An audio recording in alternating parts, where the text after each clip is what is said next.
Welcome, everybody. Welcome. Nice to see you. Very exciting to be teaching this topic. As we always know that the founder of the Hasidic movement, the Baal Shem Tov, Rabbi Yisrael ben Rabbi Eliezer, of course, he was able to bring many deep Kabbalistic principles into actual practice, into something that's relatable and relevant, that people can actually feel a connection. And they bring, I've heard somebody explain it in this way, and I think we've gone through this before. Is that La Cucaracha? Yeah. Okay. Better than Jaws. Okay. So, some people, okay, so some people, one rabbi has taught that imagine that there is a village of people, simple folk, and all of a sudden this wanderer comes to the village, and he sits everybody down, and he's a very profound, wise man, and he explains to them, he tells them all about a very special bird with very special powers.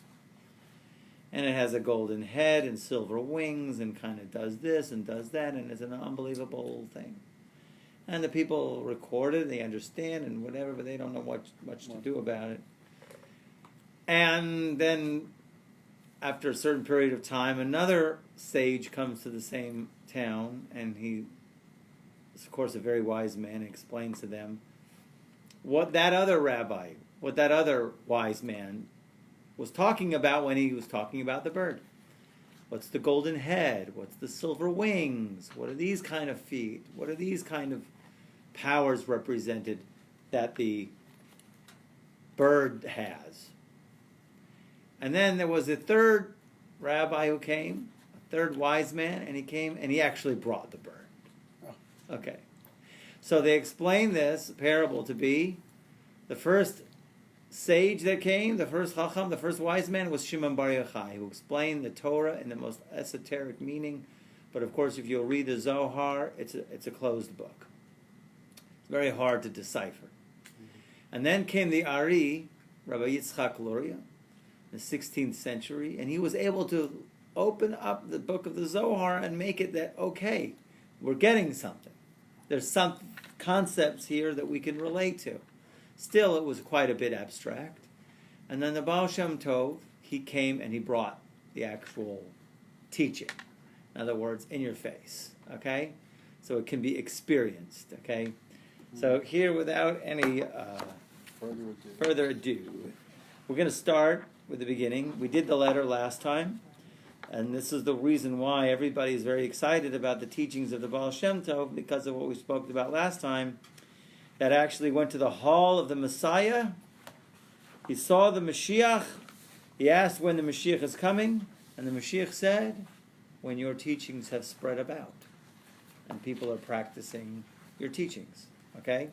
So therefore, makes kind of good sense. If someone wants the Mashiach, right? You have to ask that. It's astounding. Most people should be yearning for it. We should all be burning for it. But the Mashiach said, when your teachings have spread about, okay, and revealed to the world, and your well springs have overflowed to the outside, okay. So now it makes sense then, if we want to bring redemption of the world, so to learn his teachings. So that's why I'm very excited to be doing that, okay. So we're going to start on page 8. Now this first bit here that he brings down here was something that the translator interjected. They felt that it was necessary to add this little couple statements that they said in front here. The Baal Shem Tov discusses the futility of man's effort to know the unknowable, and how he may find spiritual growth and satisfaction in the process of discovery, not in the discovery itself. Okay? So here we're going to talk about what does that mean. And the goes like this. This is how it starts right here. The first words comes from a pasuk. The pasuk is in Yirmiyahu. It's in Yirmiyahu. One second. Let me see. That was the wrong page. Yeah. No, wrong page again. Sin Gimel. Yeah. So Yirmiyahu is actually talking about the Churban. And he said a verse, Ve'osi azvu ve'es torasi lo shamar. Referring to what God is saying, that they abandoned me and my Torah they didn't guard.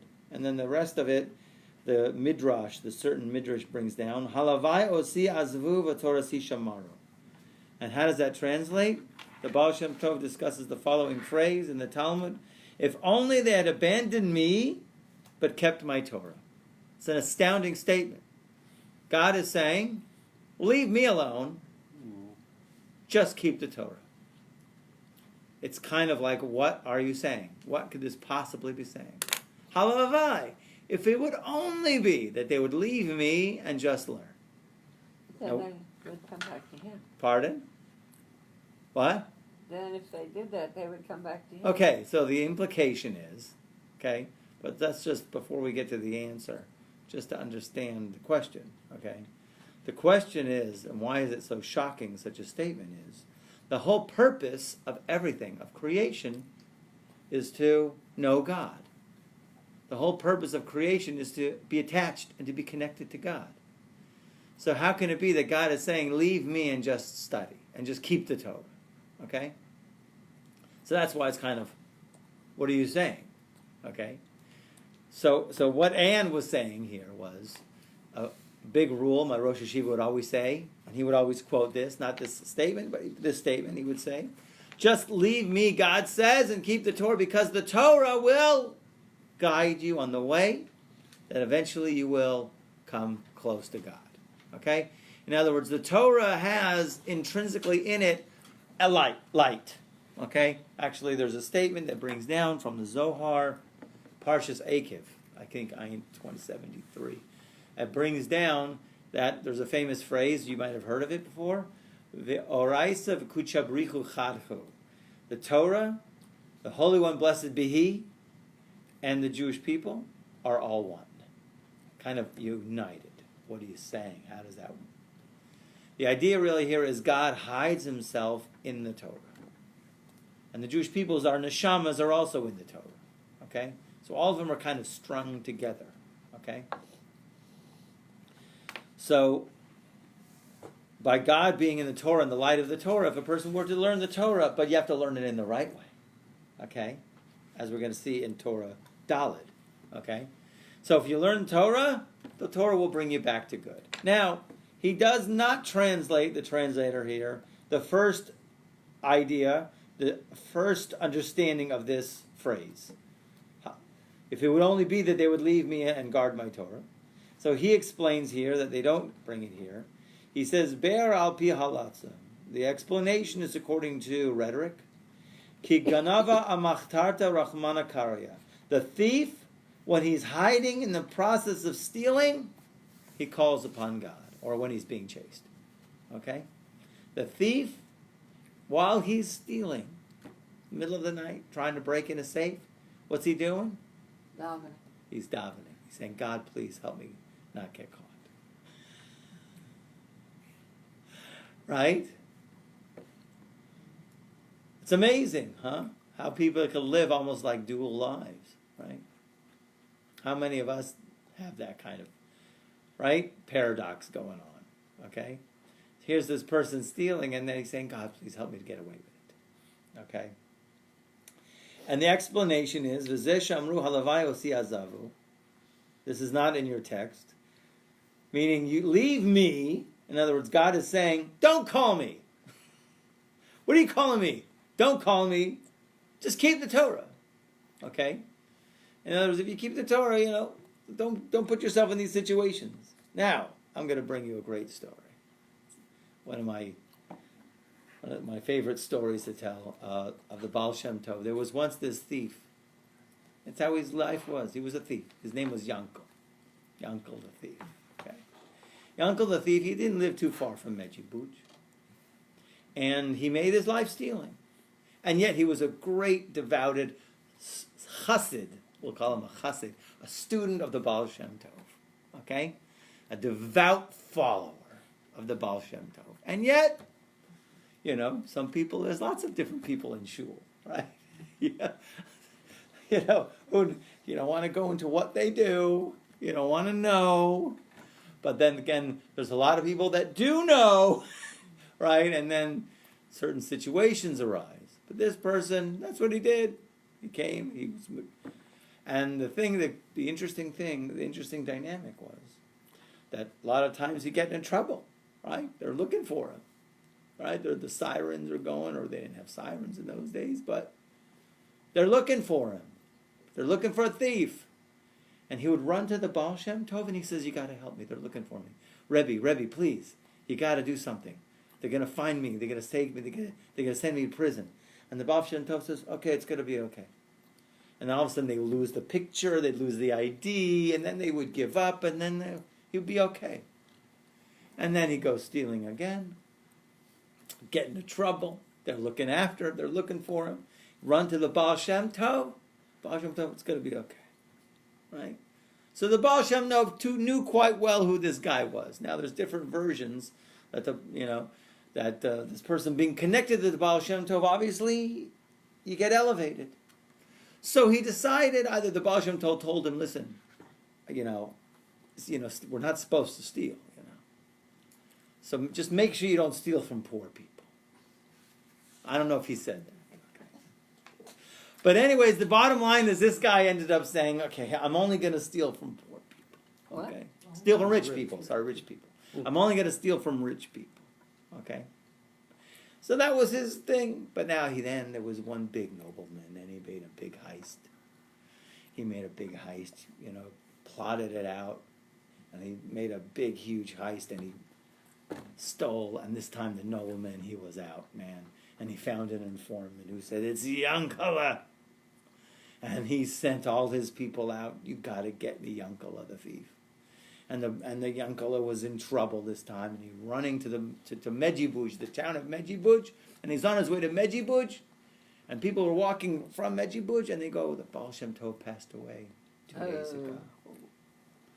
And he goes, what am I going to do now? Oh my gosh, who am I going to go to? What am I going to do? And he's sitting on the roadside, and he's crying, and he's so panic-stricken.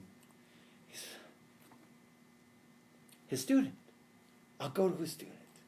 He has a great student I know, Rabbi Yaakov Yosef of Polonia. I'll go to his student, for sure. They'll be able to help me out. So he's walking towards the town, and he says, do you know where I can find Yaakov Yosef of Polonia? Polonia is a different town, but where is he about? He happened to come into town because he heard the Rebbe passed away. So he's in town, staying at so-and-so's house. He goes to the Rebbe Yaakov Yosef, and he goes, please, Rebbe, you got to help me. I just made this big, huge heist from the noblemen. They're after me. They're looking for me. You got to get me out of it. The rabbi says, are you nuts? What do you want me to be, an accomplice to you? You can kick some right out. Get the heck out of here. No one ever told you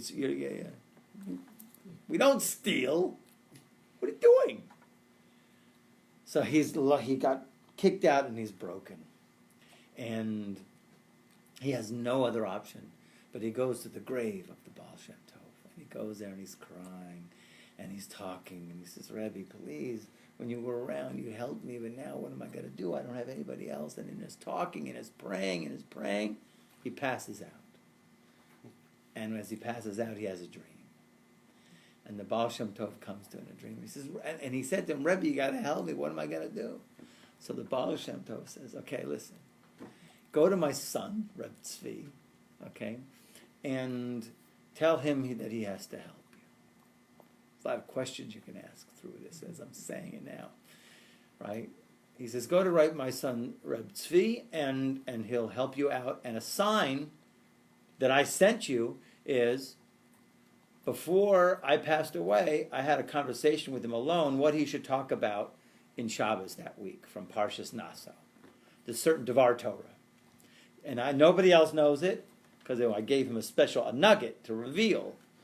And so you'll share with him the nugget, and that'll be the sign that he'll believe. So he goes to town. He goes to Reb Tzvi, the son of the Baal Shem Tov. He says, the Baal Shem Tov sent me, right? Yeah, right. My father's been dead for 3 days, right? He says, no, I was by his grave. I had a dream. And the son, and first of all, he took him into a private room. He had to speak to him privately, not in front of the other Hasidim, because the other Hasidim know who this guy is. This is the uncle of the thief, you know. And what happens is he takes Rav Tzvi and he tells Rav Tzvi, okay, the Baal Shem Tov said this, and he said the word over, and Rav Tzvi then gave him a blessing. You'll be okay. And the guy went on his way, and he was okay. Okay.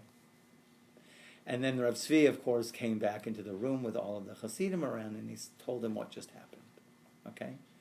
And everybody was blown away. What was everybody blown away about? Okay. They've known their master, the Baal Shem Tov, for so long. And then it's an amazing thing that makes an impression on us so deep that, you know, some rabbis, they only want to bring close the good people, right? Not necessarily the not so good people, right? But the Baal Shem Tov never. He never. Everybody. It was always that. His heart always went out even to the thieves, even to people who were doing such things. His heart always went out for that. There's another teaching, interestingly enough, since we're approaching Rosh Hashanah, Yom Kippur, right? You have to understand in Yom Kippur, when we're sitting in Kol Nidre, that it says in Kol Nidre that, you know, when we get together, we have to have even the wicked, even are joined now with us in prayer. The wicked make the prayer complete. Would you believe it? If a person ever feels distraught, pushed away, okay, I can't pray. I'm such a, you know, I'm so low. My deeds aren't what they're supposed to be. I would even call myself wicked. Let's say if a person gets to such a state. A person should never say that they're wicked, by the way. But if a person should get to such a state, of course he has to go pray. You know why? Because I complete the entire prayer of everybody. Because you can't have a complete prayer without a wicked. So therefore, I'm your token wicked. Okay? Token wicked to complete the prayer. Okay? Should never be an excuse not to pray, okay, with a congregation. Okay? No matter where you are. That's idea concept number one, a little bit of the round way. The thief, okay, he is praying, and Hashem answers him because it's coming from the depth of his heart, but Hashem is really saying, just leave me and just do the right thing. Just don't steal. That's one explanation. By the phrase of, leave me, God says, halavai, you would leave me and just keep the Torah. Keep the Torah, okay? Now comes the second explanation. Okay? The ultimate goal here on page 8, right? The ultimate goal in striving to know God is the understanding that one truly cannot know God. Thank you. So this is the statement in, right? Tachlis hayadia shelo neda. The goal of knowledge is to not know. I think Socrates also said something very similar. I know that I don't know anything, or something like that. Right? So here he's saying it in a very emphatic way. The whole goal of the knowledge is that you come to saying, I don't know. Is that you don't know. It's kind of like, of course, oxymoronic. Okay? So how do we understand it? So he says, a man thus remains ignorant of this understanding. That's the goal. However, there are two categories of such ignorance. He calls it ignorance. Okay? I don't even know if there's a word for ignorance in Hebrew, okay? You know, ignorance is like to ignore something, you know, to leave something, you know. In any case, not knowing. So there's two categories. The first category is that of a person who immediately realizes their limitations. Since they understand that it is impossible to truly know God, so they abandon any further effort to contemplate the matter. In other words, if I can't know, so why try? Why put effort if you can never know God? The essence of God, it can never be known. The second category is that of a person who also immediately realizes their limitations. Nevertheless, they continue their effort to search until they know that it is truly impossible to know God. Okay, so one person puts out effort and one person doesn't. Okay? How does this... The difference between these two categories can be explained with the following parable. Two of the king's subjects want to know the king. The first person walks through the king's palace, observing the wealth and luxury of the king. He delights in all he sees. Yes, such tanuk, such pleasure. Yet, he realizes that despite all that he sees, he doesn't truly know the king. He is only seeing the king's possessions. Or possessions. So we can thus better understand the two categories now. How? One individual makes an effort to know the king and does not succeed, while the other does not even attempt to try and also doesn't succeed. There's two types of it. Okay? It's like we're always shooting for success, right? The ultimate goal of everybody, let's go to a Robin seminar and success, right? Let's go interview all the successful people in the world. What is success? What is success, right? And here we're learning in the Baal Shem Tov rule number 1, ain't gonna happen. Well, that doesn't sound very good, right? Oh, but that's the whole treasure here. So when God says, they abandoned me, halavai, they abandoned me, it refers to the avoda, the spiritual effort in trying to know God. Meaning, there's two kinds of people who abandon me. Okay, there's two types of abandoning God. Right? There's type 1 and type 2. Nevertheless, says God, if only they had abandoned me, knowing that they cannot ultimately know me. But the abandoning only occurred after they engaged in the process of searching, until they had kept my Torah and explored all its depth. Okay? I'm going to stop the tape and let's ask, how do you explain this? Okay? How would you understand this? So it seems just outright, there's two parts to this one phrase. Halavai, if only they would abandon me. And then the second part is, just keep my Torah. So now, in light of this, in light of the Baal Shem Tov's parable, how do we now explain the verse? Okay? These words. Anybody got anything? Anything coming? Well, Barbara? if you What? I said, if you kept the Torah, you automatically guide. You're on the path to knowing God. Okay. So, in other words, let's go back. Let's look at the mashal. Let's look at the parable. The parable is, a guy is looking through all of the palaces, getting great delight, and at the end he says... He doesn't know the king, he only knows his possessions. Right. Okay? I've seen a lot, but I cannot know the king. Okay?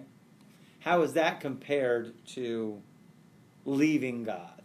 Or keeping the Torah? Is it Well, either or? Keeping the Torah is not looking at possessions. Keeping the Torah is keeping the word of Hashem. Okay. It's not Hashem owns this, and this because you've got a gorgeous crown or whatever. But what you're doing is you're learning what Hashem says, and that leads you back to Hashem, and that you know Him by what He says and what He means, instead of just looking at objects that mean something. to Okay, Him. so obviously going through the king's palace is not looking at objects. I mean, in terms of our relationship with God. Right. What is it? It's learning Torah. Okay. Learning Torah. The objects Right. are the words Learning, of the Torah. keeping the Torah in terms of our comparison model that we're working on, right? So learning Torah, keeping the Torah, would be compared to obviously the person who's going through all of the chambers of the king. Okay. Make sense? So the No. objects are not No. objects, they're words No, of why Torah. not? That's words and Because deeds of when Torah. you're going through the palace and you're looking at objects, that's totally different from learning what Hashem has put in His Torah. Why can't the words of the Torah be the same as the objects you're looking at in a king's palace? The king is God. Yeah, but one is superficial. Right. You're When right. you're One, looking at obviously, the objects- mushal is physical and it's external. Right. But of course, he's looking at it in terms of a very spiritual thing. So the question is, how do we make that physical thing of going through the king's palaces and getting pleasure from seeing all the wondrous things that the king has to what he's talking about leave me and halavai, if you would leave me and keep my Torah. So the objects are symbolic of the wisdom that we learn from Torah. Right, that's what I would think. Do you hear that? Make sense, kind of? Yeah. So another, what? But that's words.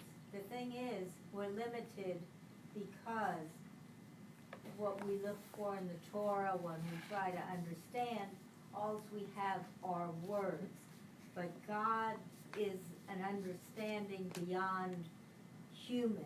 We can only understand with a limited capacity. So what you're saying is very good, because what you're saying is, okay, we're limited in our capacity, but we still look at the words, and God willing, they should surprise us. We should get some aha from these words. Do we not get an aha from any of these words? You ever read anything where you get an aha from? Okay? Where it's like, wow. Any wows?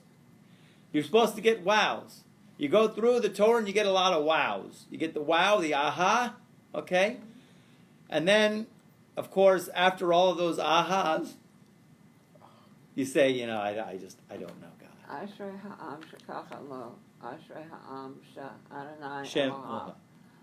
Shem, sorry. Well, Um, nobody knows everyone at all, period, anyway. But to know God, you're learning what God is by following His laws. But that's not all of God, it's just some of God. Good. Okay, so like going through his palaces. Yes. So it feels good to look at the pretty objects, and it makes you happy to know that Hashem is your beauty. Happy. The interesting thing is, how is it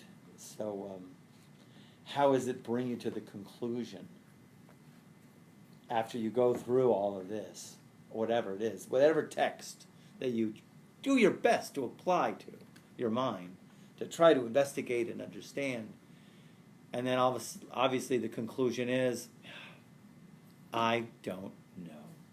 And there's got to be pleasure in it, okay? Okay, there's got to be pleasure. So the phrase of halavai azvi, halavai, if only they would leave me through learning Torah.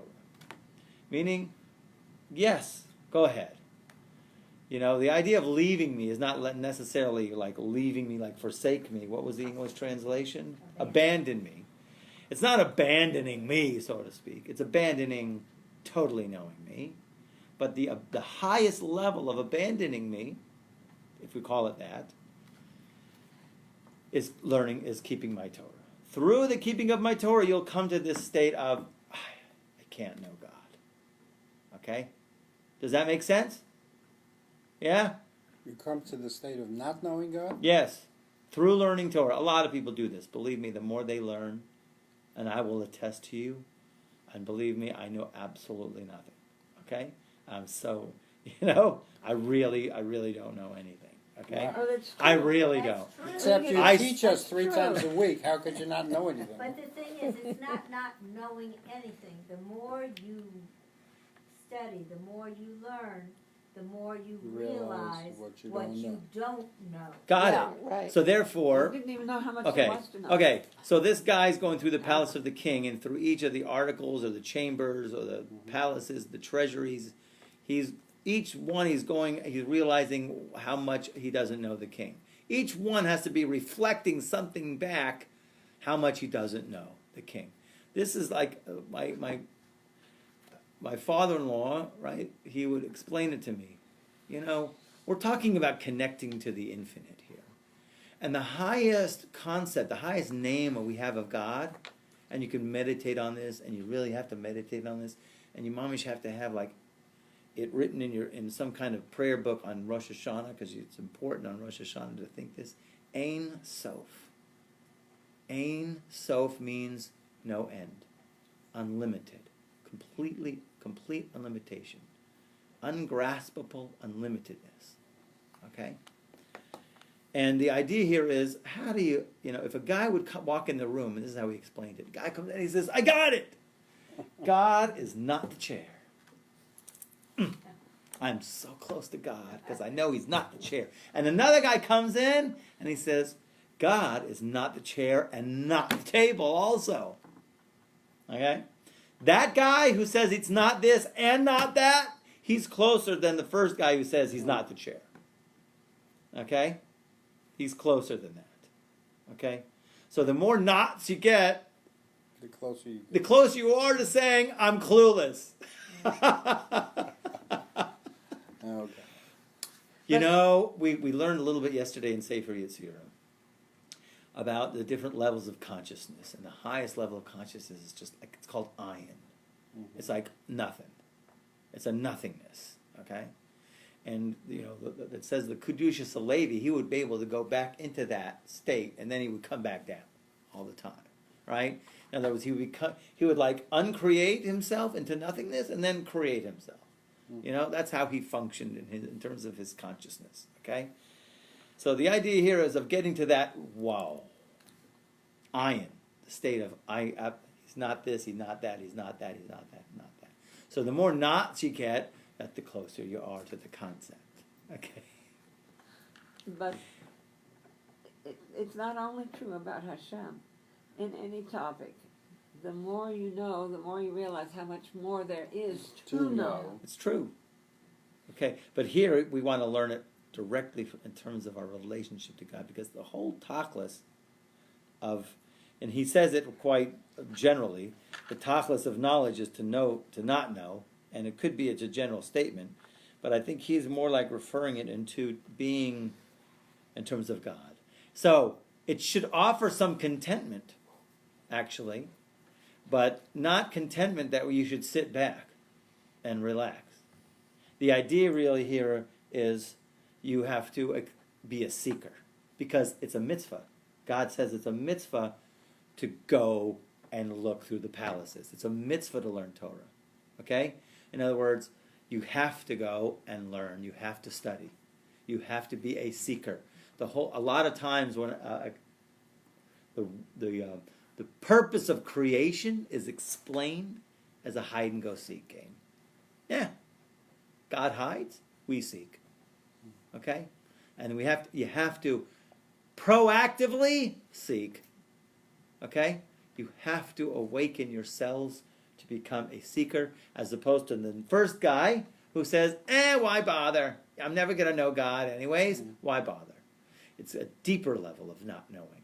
Okay, and it comes only from applying yourself to seeking God. Okay, so the thing that he brought in the very beginning was, go to the beginning on page 8. The Baal Shem Tov, again, now you go back to this. The Baal Shem Tov discusses the futility of man's effort to know the unknowable, how he may find spiritual growth and satisfaction in the process of discovery. In other words, it's called the journey. It's called the joy of the journey. So these moments that we live right now are such historical moments, every single moment. Right? It should be cherished because we should be actively seeking to know God and to see God and to find God and look for God. Okay? And the more you look, the more you realize you don't know, but it's a deeper not knowing and it's a closer. Okay? So the idea really here is what he's basically telling us is learn Torah. And through learning Torah, you'll come to this knowledge of how much you don't know. Okay? And it's a pleasure. And the process, that's what he's going on. It's about process. It's not about getting there. Okay? It's like amazing, huh? Would you think about it? That your lifetime is a process? The goal is the process, not the process is the goal? No. I don't know if that works. But the process itself is a goal. Okay? It's not the destination, it's the journey. Yeah. So it's like what a kind of an idea, a concept here. Okay, Rabbi Nachman says in his first of his classic stories of the lost princess. He says, when I was on the way, I would tell this story, and whoever heard this would have a thought of repentance. And a lot of the commentaries go a lot into that. When I was on the way, we're all on the way. Okay? We had a few weeks ago, I think we even spoke it here, there was the last parsha of Bamidbar. The last parsha of Bamidbar, the book of Numbers, spoke about Parshas Maseh, the travelings of the children of Israel. And it lists every single place that they went to. Right. And they went from Ramses to Pittam, and Pittam to this, and they went from Mara to this, and this to this, to this to this. And it lists how many places. Did anybody know that? You should know it really on the back of your head. Right? How many top places there were. Count it. It's 42. Wow. Okay. 42. 42 places. Very significant. Okay? 42 plus 7, actually. Okay? Because there were some places where they double back to the same spot. But it's really 42 unique individual places. The Baal Shem Tov says an amazing thing. Chevre, listen to this. If you don't remember it, he says, those 42 are really in every single stages of development of the journey of every single individual's life, the soul. And he explains the Torah, if you think about it, when the children of Israel came out of Egypt, went through the splitting of the Red Sea, that was the birth. That was our individual birth. That's the birth canal. The Sea of Reeds was the birth canal. The children of Israel are born.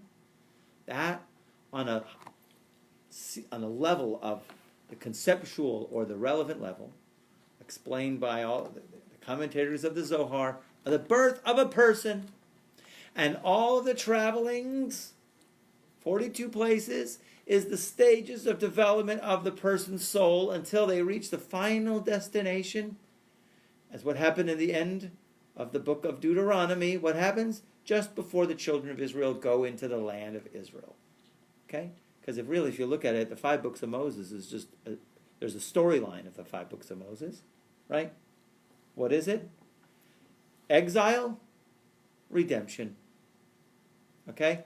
In other words, one family that goes to Egypt, lives there, becomes a nation, right? Troubles, get out, go back home, right? So that is also indicative of each individual's life. So each one of us have 42 places. Now, it's not a physical place, because if I count how many times I've moved, right, it might be more than 42, okay? No, I hope not, okay? But, by the way, they say people who move a lot, tend to move a lot, are definitely from descendants of Cain, okay? Reincarnations of Cain, right? Because Cain had to be Nava Aretz, moving, okay? Part of his rectification of his soul. So if you see people who are those kind of moving, okay? In any case, it's not a physical moving, it's a spiritual moving. These are spiritual stages of a person's growth. So like he brings an example, the Baal Shem Tov, when they were at the place where they desired meat, okay? And what happened is, that each one of those places that they went to was, sometimes, hey, if it was something bad happening, we knew about it. Put it that way, that was recorded, right? Right? They wanted water, here they wanted meat, and here they complained about the manna, right? So what was going on in each one of those 42 stages? It was a spirit. There was some light given. There was an influx of energy that they had the potential to grasp, but of course they didn't handle the light in the right way, and it came out verkrumpt. You know what verkrumpt means? Messed up. Okay.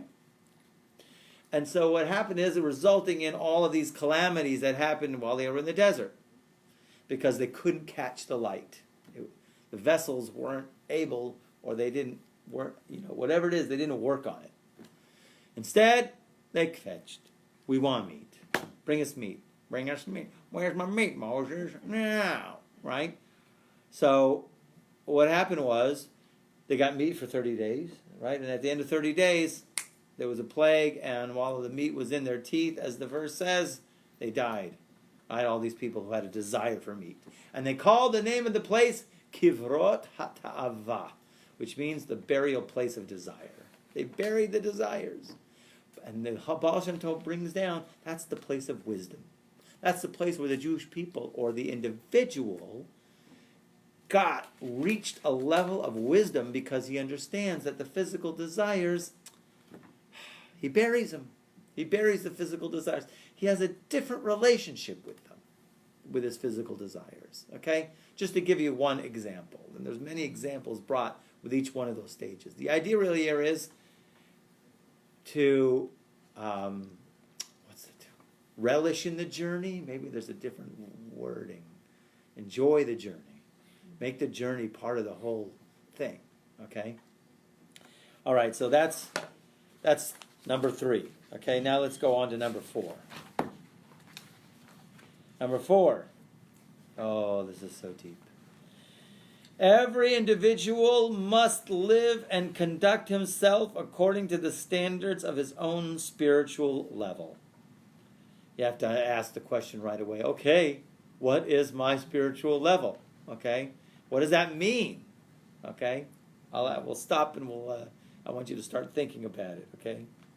However, and this is a tremendous chiddush for me, when one tries to conduct his life by the standards of someone else's spiritual level, which was very common, it's very common even today in many yeshivas and in Israel.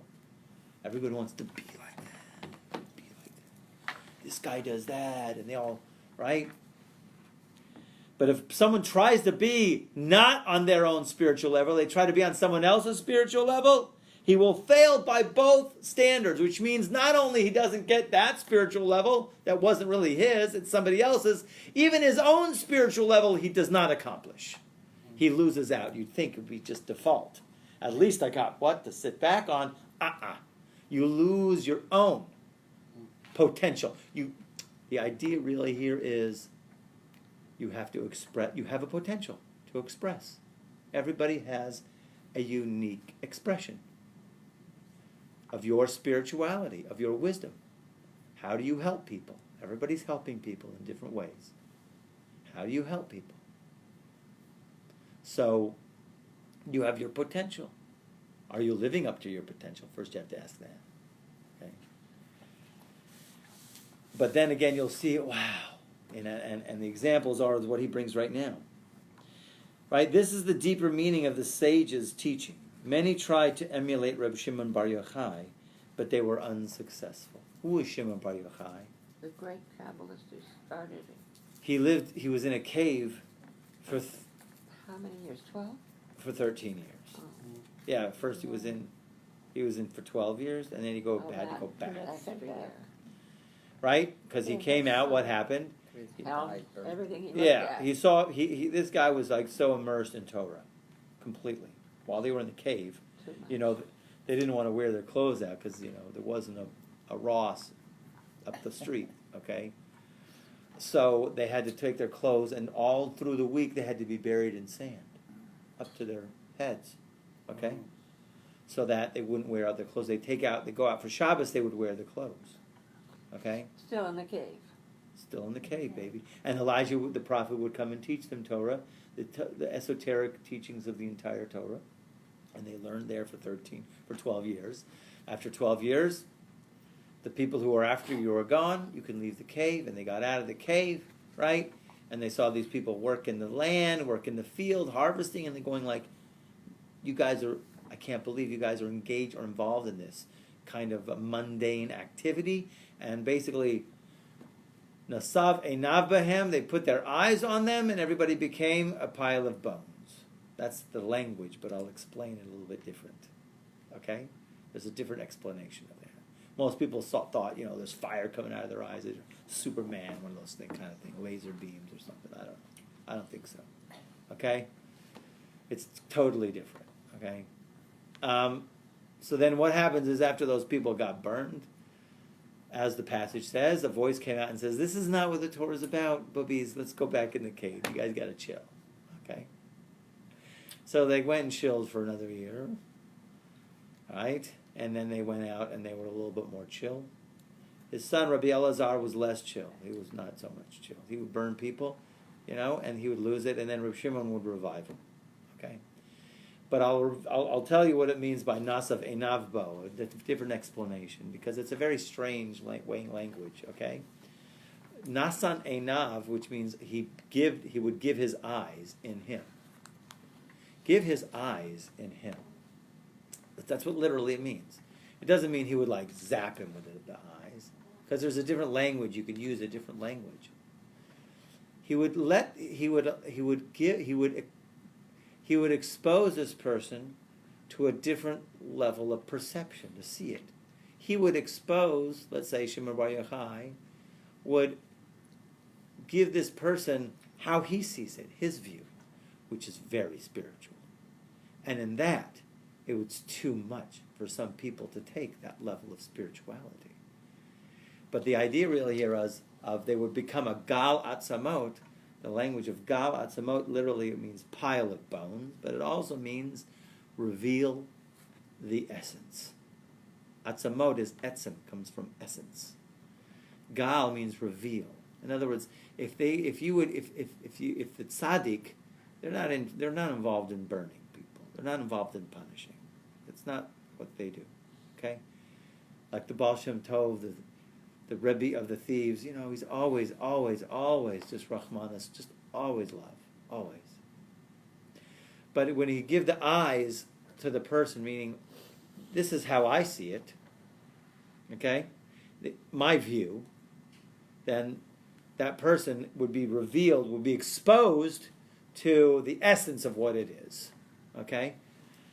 So, of course, then it would transform the person, or it could result in something quite negative, because if it's too much light, if you take electric shaver and plug it into a nuclear power plant, it's going to explode. Many times I've gone to Israel, I had a shaver, 110 voltage, plug it into 220, start smoking, and then it dies. Okay? Zap. Okay? Too much voltage. The idea is how to see. I was by my nephew in California a few weeks ago. I was going to visit my dad. My nephew lives with my dad, and he's watching something. And I looked at that, and he's watching. It was a program, and they were high school students, but it was obviously they weren't high school students. And these guys were in their mid-20s. I'm like going, Are you look what you're looking at here? They're not high school. These guys are in their 20s, and they're taught, and their level of conversation. I said, I remember my level of conversation in high school. It wasn't like that level of conversation. They're talking about relationships. I'm like, nah. So he saw it for the first time.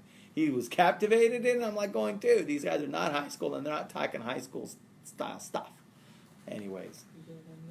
And on that little level, I just showed him this is what I see. I see 30-year-olds with high school background, not talking like high school people. Okay. Anyways, okay. So many tried to emulate Rabbi Shimon Bar Yochai, but they were unsuccessful. So Rabbi Shimon Bar Yochai is this unbelievable sage. He comes out of the cave after 13 years, and he holds, you just learn, Torah so, umunuso, your Torah is your faith, and God provides you with every single thing that you need. Period. Okay? A lot of people want to do like that. Learn all day long. And it's going to... Meanwhile, bills got to get paid. People got to eat. Right? So, on Reb Shimon's level, he could do it. He's on that level, whereas Mamish, the dimension of reality is something completely different to him. But everybody thinks, I can do that. I can be on that level. You can't be on that level. It's not your level. So people try to do that, and what happens? Not only do they not reach Reb Shimon's level of being the holy sage of Israel, right, doing mystical deeds, they don't even get their own to express their own potential. Okay? Comparison, I don't know, I read a caption, I don't know where I saw it. Comparison is like the mother of evil, or mother of depression, or something like that. Because when we compare, then we're off track. We're totally off track. What, you know the phrase? I don't know the phrase. There's some great phrase about comparing. Never compare. I just yourself learned, to like, others. don't compare. You know? Never compare yourself to others because there will always be someone who are greater or lesser than you. Yeah, Something. there's so many phrases like that, okay? So many tried to do like Rabbi Shimon Bar Yochai, but they were unsuccessful. This means that though they themselves were not on Rabbi Shimon's spiritual level, they tried to live according to the high standard by which they saw him living. And that is why they were unsuccessful. Not only unsuccessful to reach Rabbi Shimon's level, but even in themselves, they were not mutzlach. They are not successful individuals. A student of mine just came back. He was in a certain place in Eretz Yisrael, and they're so engrossed in learning. And he wanted to ask him a question. It was, I don't have time for you. I got to get back to my studies. Right? It was like, is this what the Torah is about, man? Wake up. It's about connectivity, humanness, okay? So being alive, being joyous, okay? You have to walk around with a smile. God forbid you should walk around with a smile all day, right? So the people are not even, there was a student of the Baal Shem Tov, he wanted, he saw the Baal Shem Tov with all his entourage, and, telling all of the stories or doing the amazing things that he did, and of course the Torah was just unbelievable that he revealed to his students, and he also wanted to have students and be a Rebbe. Everybody wants to be a Rebbe, right? Bill, we're going to get that Strimal for you in a few weeks. No, we're not. Okay? Everybody he wanted to be a Rebbe, so he fasted. They used to do that to themselves, right? He fasted, and they also rolled in snow, right? Ate bread with measure, slept on the ground, and he practiced this and tried because he wanted to be on that spiritual level, and after so much period of time, he was very upset because he wasn't a Rebbe. And he's going to now take his leave to go back to his hometown. And the Rebbe takes him, the Baal Shem Tov takes him outside in the winter, right? And he says, and he takes him and he says, I want to take you, let's go for a walk. And he goes, but not too long. They go around and he shows him the stable. And he says, you see this horse? This horse also rolls in the snow. Right? Eats straw. Sleeps on the ground. Right? It's on the intentions. Don't try to be like someone else. Don't try to do like someone else does. There's a sect of Hasidim, right? There's a sect of Hasidim. I can't mention who they are. Okay? It's not Breslov. It's not Lubavitch. Okay? Well, those are the big ones. Don't mess with them. Don't mess with any of them, really. Everybody has something good to give to the world, but this one, they're in trouble. They're in big trouble. Okay? And they're in big trouble because their previous Rebbe, he wanted to practice for himself and for his own balance. He wanted to engage in certain spiritual practices for his own balancing.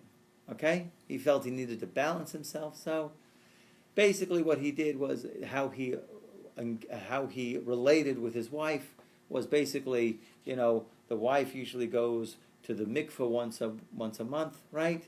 And usually that's the most fertile time, and the husband has to have relations on the night of the mikveh. That's a mitzvah, right? And so he felt for his benefit, he would only on that one night, and he would never touch his wife the entire month after that. And even in this act itself was very quick. Okay, so he wouldn't have pleasure from it. Okay? And for him, if this is what he felt that he needed on his level, that's fine. That's his spiritual level. What happened is somehow it leaked to the students. And now it's the practice of mostly all of these Hasidim. That's terrible. It's tremendously detrimental. It's tremendously detrimental because now the wives are freaking out. If they're smart, if they think, wait a minute, something's wrong with this, okay? Some of them don't. It's very problematic. Some of them, there was a woman actually, I think she wrote a book, and she killed herself. Okay? Oh, God. So, because of the whole stress of, and that's just the tip of the iceberg. I'm just telling you like the tip. There's other customs that they do. They felt they had to emulate their Rebbe, and that's not true. You have to be on your spiritual level. Okay? But of course, we have Torah Aleph. You have to grow too. You have to be a seeker on your spiritual level. Okay? You have to push yourself. You do have to push. You have to be a seeker. It's a commandment. It's a mitzvah. Okay? Let's finish with this. Furthermore, the sages teach us that truth is God's seal. Now, the way I look at truth is great, but something that really has deepened me in the past couple of years? Sincerity. I like the word sincere. When you're saying you're being sincere, of course you're being truthful, but it's a different level of truth. Truth is truth, something abstract truth. But I'm talking about a deep truth in terms of a relationship, to be sincere. That is God's seal. And truth is the only gateway to God. If one is not living truthfully with oneself, one cannot be living with God. Oh, that's just enough right there. Again, if one is not living truthfully with oneself, one cannot be living with God. I mean, you got to meditate on that all the way till Shmini Atzeres. Okay? How truthful and how sincere am I with me? Most people aren't. Most people have problems, right? I believe there's another word for it. Self-delusion. What was it? Self-delusion. No. Authenticity. Mm. Authenticity. Being authentic. Now, most people are good at that. It takes training. But I tell you, it takes... the unfortunate is a lot of people are called yes people, that they say yes even when they really should be saying no. What do I mean, though? Right? Right. It's not being truthful. Okay? The next line's really good. And finally, since no one can truly grasp the spiritual level of another person, following the unique behavior of another person can be nothing more than mimicking his conduct and is doomed to failure, as the Baal Shem Tov says here. Okay? So some people want to act like this and this like that. It's a ziyuf, it's a forgery, it's a fake. Okay? It's like the Kedushas Levi of people, they want to imitate the Rebbe and be like the Rebbe or be like the master. That's not your path. Right. Your path is your own personal path. expression, like we learned yesterday. 32 unique paths. A path is something that you must blaze. Okay? You must, in order for your potential, okay, to be truthful to yourself and be a seeker. All right, we'll stop here. Thank you, Rabbi. Thank you made very it. much. Thank you, Rabbi. You didn't need an extra.